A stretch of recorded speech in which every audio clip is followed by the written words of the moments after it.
merupakan salah satu prasasti yang menjelaskan tentang kerajaan Pagariung Minangkabau yang bertempat di kota Sangkar.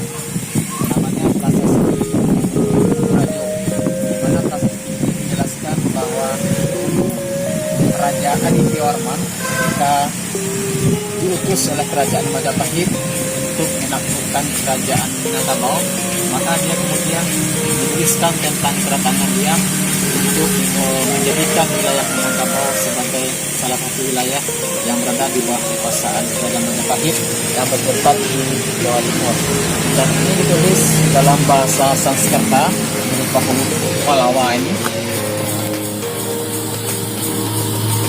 Nah, ini bentuk tulisan-tulisannya, di mana menjelaskan tentang keberhasilan daripada Raja Adityawarman sampai di Minangkabau atau Sumatera Barat sekarang ini menjadikan sebagai bagian dari wilayah kerajaan Majapahit. Oke, terima kasih. Assalamualaikum.